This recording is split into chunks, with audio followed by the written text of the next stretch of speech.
So Guillermo del Toro's Frankenstein has been a dream project for the director, and it feels like a match made in heaven. Like, yeah, Guillermo del Toro, who's directed stuff like Hellboy and plenty of horror films like Kronos and Pan's Labyrinth and prestige horror films like The Shape of Water.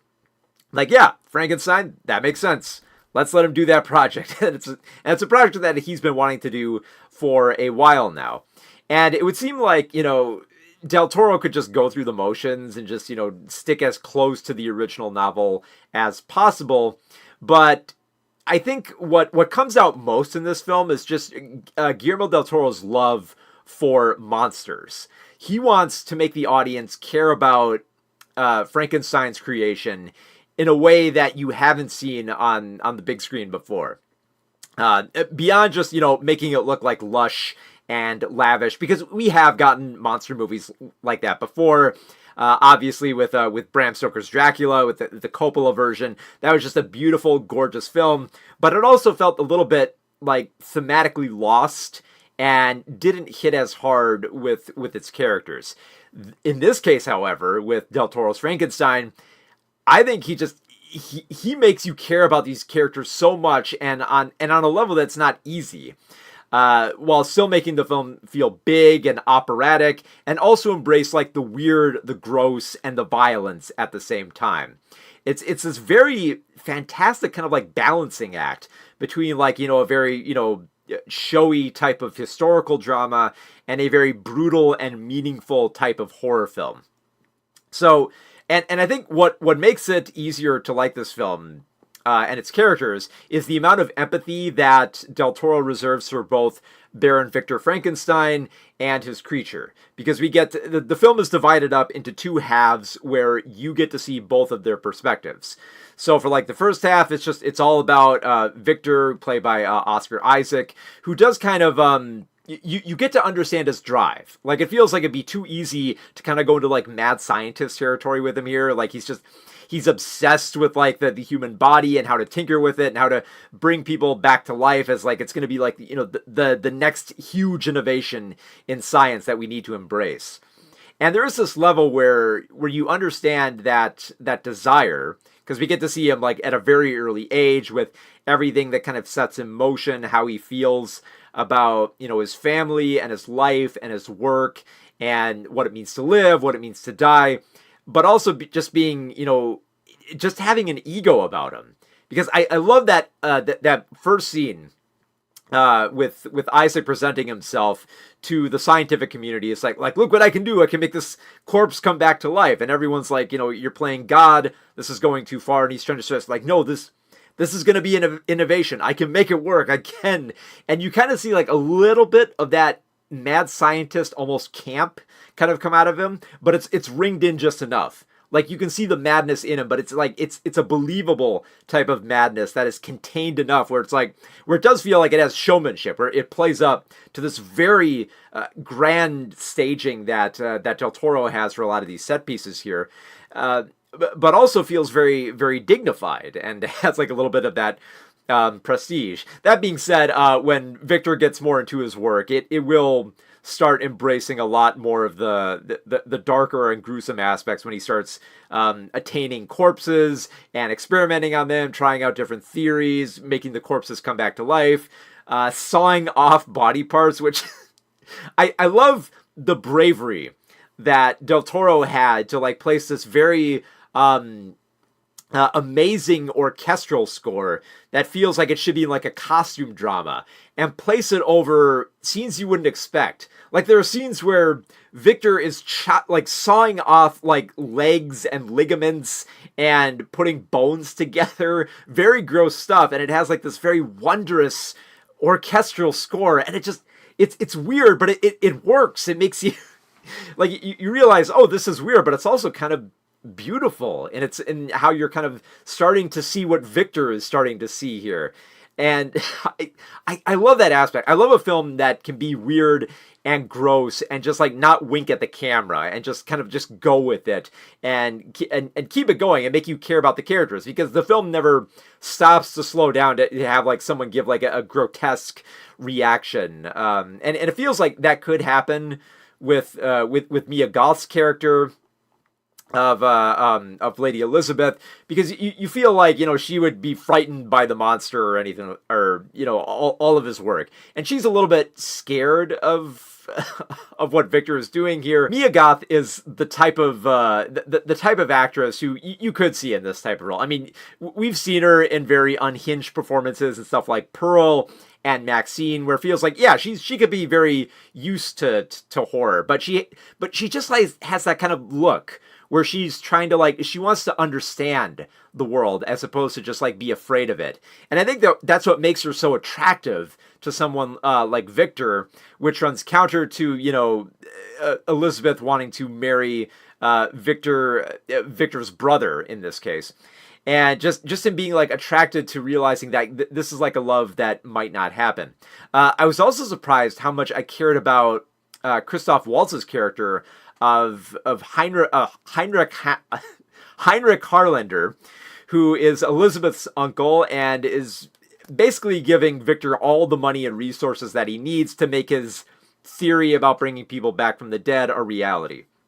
Now, it doesn't take a genius to realize that, yeah, there is a little bit of an ulterior motive that Heinrich has for this project, but when you realize what that is, like what he ultimately wants from Victor's research, you do feel bad for him, especially when Victor kind of has to deliver some very bad news about what he wants to accomplish out of all this. So I was surprised how much I kind of fell for that character. Now, of course, we have to talk about, the creature played by Jacob Elordi. And, for one, he has a great presence when you first see him, rise as the living corpse, essentially.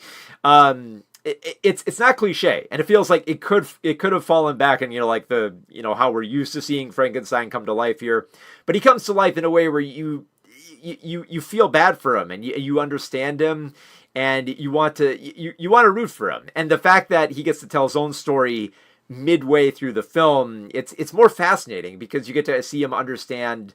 Once he starts learning more words, he starts using them more and understanding more about the world and how hideous it is and what things make sense and what things don't, and what it means to live and what it means to die, and all these like huge philosophical questions that are mostly provided to him by this blind man played by what's his name, David Bradley.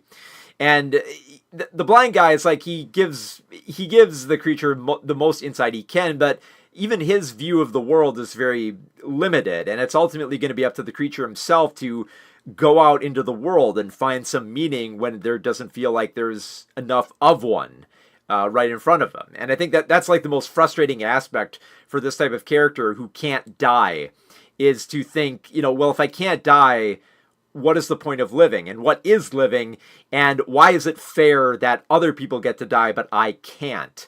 And I feel like there needs to be some purpose to my existence beyond just being an experiment. And it's very like deep existential questioning that the film thankfully spends a lot of time questioning. I was actually surprised how many like small performances there were here that are kind of, I mean, for one, there's Charles Dance as Frankenstein's father, who is just, he's very abusive, like, and it's a very, like, this is a role that Dance can perform easily, but he does it with gusto. And there are a few other actors who are kind of only present for, like, one scene, but they make it work really well. Like, you have Ralph Ineson playing one of the scrutinizing professors. Like, yeah, this seems like a role he could do pretty well. And then you have Bern Gorman, who you've probably seen in a few films like Pacific Rim and Beetlejuice, who plays the executioner here. And he doesn't have much to do, but you notice him. He has a charm and a presence to him, and you kind of like feel for all the little characters here. So yeah, like the script is pretty good here. Like Del Toro knows what he's doing. He knows how to make you care about these characters, but also he just has an eye for the visual. I mean, good gravy. The sets here, just the tower itself for Victor Frankenstein is just, it's massive. It's gorgeous. The massive windows that he has in there, it's just wonderful to look at. I think just like the towering presence of it all like everything goes big in this film. Like when Victor Frankenstein sets up his lab, he doesn't just want a lightning rod. He wants the biggest, best one he can find. When he's got like, those giant, captors of electricity, he wants them to be big and colorful. Everything in this film feels like it just has to be big and colorful. That it's fascinating to just like sit back and just watch it. With just like the way that the cinematography like showcases the vast landscapes and the decadent settings, even of like of an abandoned tower, is just beautiful to see, like the sun come in through, and then just all the little details and the lavish environments here, the costumes, just like Mia Goth's dress in this, the pattern, you just want to get lost in it. It's beautiful how much detail and beauty that Guillermo del Toro inserts into just every scene in this film. It's decadent and lush and just visually appealing in every single scene, that even if the script weren't that great, I would just love to like look at this film. But thankfully it is good. You do care about the characters. I love the framing device of letting Victor and the creature both tell their sides of the story and communicate their own level of existential dread. And it ends on such like a beautifully like serene acceptance of life and death that I've never seen a monster movie this good, this lush, this thoughtful, this teeming with empathy and just very humanizing performances for what could just be just a standard monster movie. And at the same time, Guillermo del Toro does have moments where he just allows for extreme violence. Like, there are scenes where people get, their spines broken. There are scenes where people get their jaw ripped out. There are scenes where a dog is scalped, and it's grotesque and it's vile, and yet it never takes away from the emotional drive of everything that he's trying to communicate here with this monster story, where you're meant to kind of almost have as much pity for Victor as you do for the creature, and how they are trying to understand what it is to be alive, which happens to be more than just, more than just being able to come back from death or, have all the right organs. There's so much placed in this film. And I love everything about it. I love the design. I love the way that it's shot. I love the music. I love the violence and the beauty and the characters. Just everything about this film, I think, works. I don't think I'm going out on a limb here by saying this is Guillermo del Toro's masterpiece. I think this is probably the best film he has ever made. And he's made some bangers. He's made Pan's Labyrinth, I really love. He made Kronos, which is delightfully weird. I loved it. Hellboy was pretty fun too. And of course, Shape of Water became an awards darling. So with all that in mind, I think just everything that del Toro has built up over his career, it makes sense that this was his dream project. Because, a lot of people say that, if a director wants to do their dream project, it's ultimately going to blow up in their face. Like we saw that last year with Megalopolis from Coppola. But this very much isn't the case here. Like, del Toro has been thinking about this idea for a long time, and he doesn't get lost in the visuals. He doesn't let he doesn't let his love of monster and horror movies crowd out a film that could be relatable to audiences with like characters that have motivations that you care about, and he just makes it so beautiful and thoughtful that this is one of the best monster movies I've ever seen. So yeah, I love the hell out of Guillermo del Toro's Frankenstein.